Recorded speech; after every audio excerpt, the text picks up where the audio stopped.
Hello there, H3T, it's about that dang on time, man. I'm chilling, y'all. I get back to edited videos in a couple days. I'm chilling, and I deserve it, guys. You feel me? I deserve it. I have posted a video every day, generally edited too, for the last 2.5 years. I think I deserve a couple days where I just chill out and give y'all some vlogs. We'll get back to regular business as usual with my ever so popular 2-minute intro that you all love so much.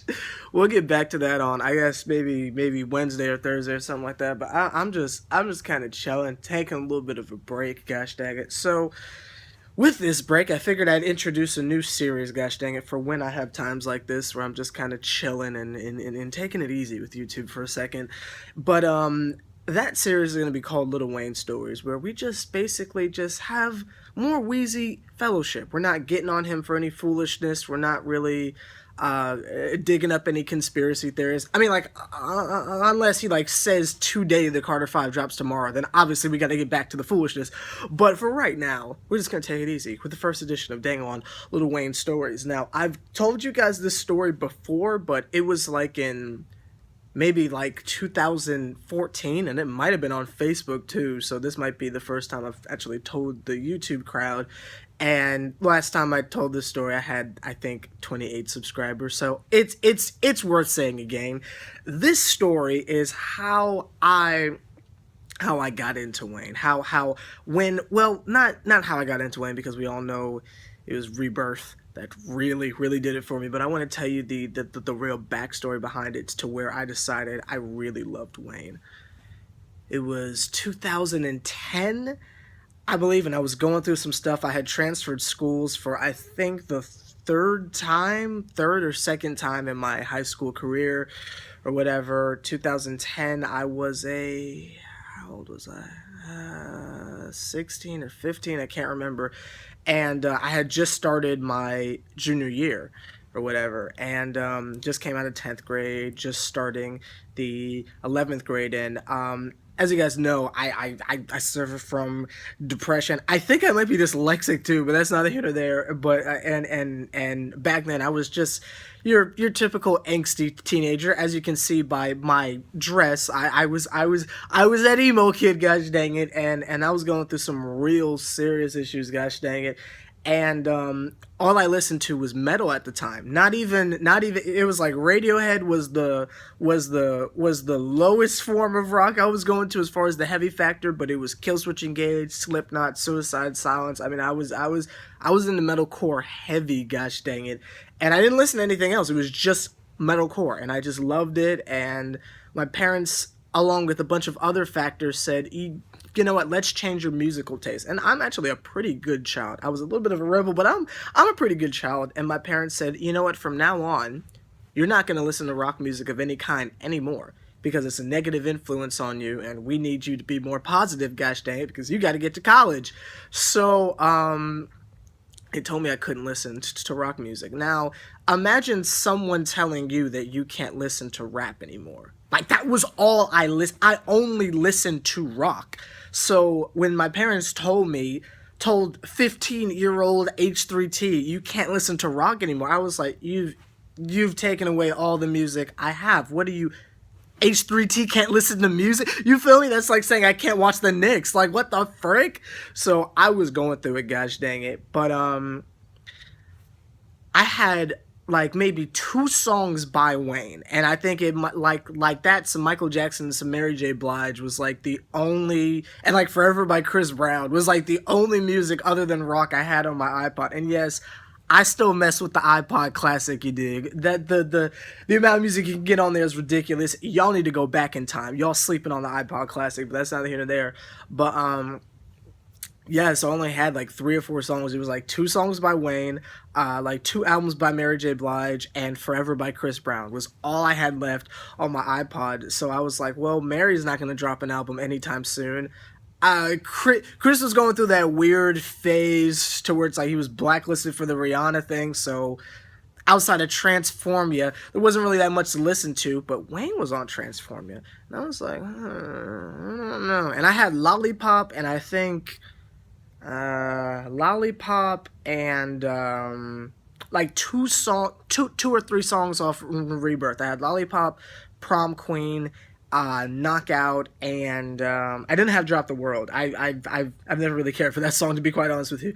But Lollipop, Drop the World. No, dang it. Lollipop. What was the other one? Knockout and Paradise, because it was off of his rock album. So obviously, me liking rock, I was into it. So I said, you know what? Let me try to get into rap. Basically, everyone I was around at the time liked rap, so I was like, you know what? Let me just see what's good with that. And I started with Wayne. I just looked up his most popular songs. Here was the playlist. It was a Millie. You feel me? It was It was a Millie. It was Miss Parker, but it was this weird version I found on this streaming site called Groove Shark. Shout out to everyone who listened to Project Playlist and Groove Shark back in the day. But yeah, it was a Millie. It was this weird version of Miss Parker where they like turned up the pitch and they sped up the audio, so he sounded like Alvin and the Chipmunks. So it was a Millie, Miss Parker, Every Girl, We Be Steady Mobbin'. I had those 4 songs on repeat for about a week. And me going through this extreme rebel phase, Wayne was just fueling me, gosh dang it.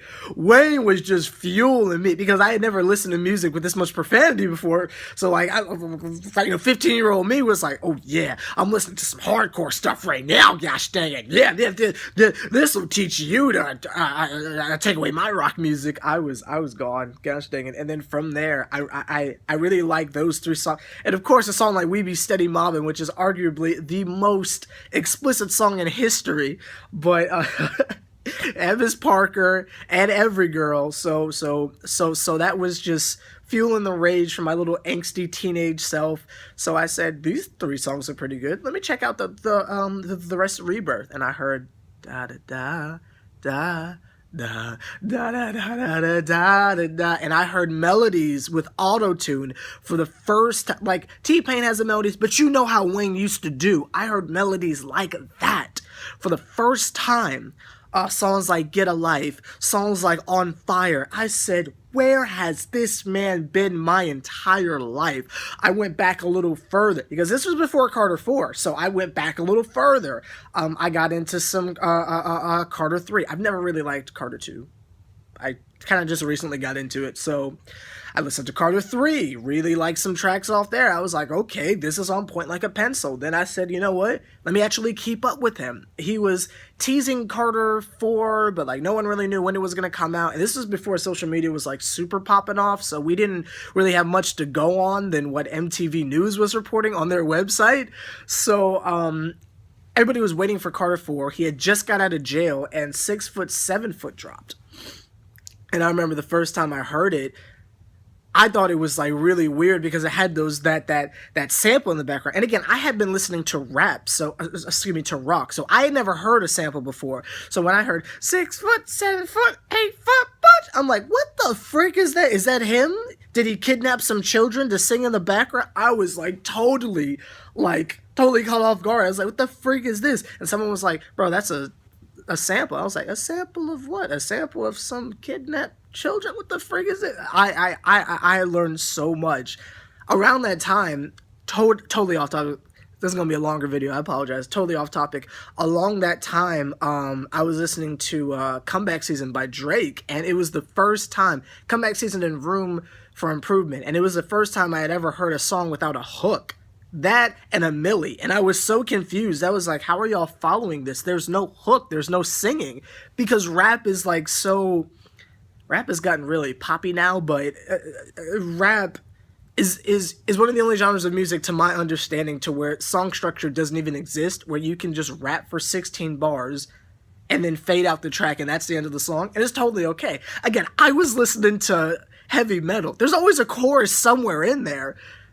So I just learned so much. Again, that's another reason why I'm so hard on Drake, because I have liked Drake for such a long period of time now. So hearing his new stuff, I'm just not impressed, to be quite honest with you. But that's nothing here and there. Let's get back onto Wayne. So started listening to some more Wayne, started really getting into it. Listened to 6 Foot, 7 Foot. I had a friend who told me, when he was telling me to listen to it, because I was like, I mean, he's out of jail now. I mean, I don't know how I feel about this, but he said it was a Millie on steroids, and I was like, A million on set. And like I told you, that original playlist had a million on it. I was like, something's better than a million? I listened to it after I got past the creepy 6 foot, 7 foot, 8 foot bunch part. I dug it. I dug it like a shovel. Gosh dang it. Gosh dang it. 6 foot, 7 foot. I think that was one of the last times something by Wayne was all over the radio. Because prior to that, it was like right above it, which I didn't like because it had like the newer version of Drake, and I was like still bumping comeback seasons. I was like, but man, y'all remember when 6 foot, 7 foot was they play? How is that not number one? They played it every day, regardless the radio station. Wayne was back. It was huge. The Veterans Day feature came out, and then where I'm gonna leave it off, and then we'll go to a part 2, I guess, maybe tomorrow or something like that. If you want me to, like, I'll check the comments to see how y'all feeling about that. But we were waiting for Carter 5 to drop. No, sorry, Carter 4 to drop, and he did the Hustle Hard verse. This was right before Sorry for the Wait dropped. He did the Hustle Hard verse, and that's, gosh dang it, that's when I really realized this man was the best rapper alive. Like, comment, subscribe, H2T, you know, the Triple OG putting in as much work as me. Do me a favor, point him out. I don't know what kind of series we're going to make this, but I'll continue my getting into Wayne saga in this story time series. Let me know if you want this to continue, or if you're sitting there saying, H3T, get back to the top 5, just let me know. I kind of gauge if you guys like a series by the views it gets, so if a lot of people are watching this, I'll do a part 2. You know, if you're just cursing me out, I mean, that's business as usual. I can't really gauge you by your comments anymore because I get life, but that's neither here nor there. So let me know if you like this series down below. I will continue it and continue the story of me getting into Wayne. Pause. And feel free to leave your stories down below. Leave an essay. How did you first get into Lil Wayne? At what age? What were the circumstances? But that's neither here nor there. See you guys later. Tomorrow, actually, because I'm going to continue to take this day off. And see you then. Bye. Ah, that's right, it's not edited. I have to actually click the button.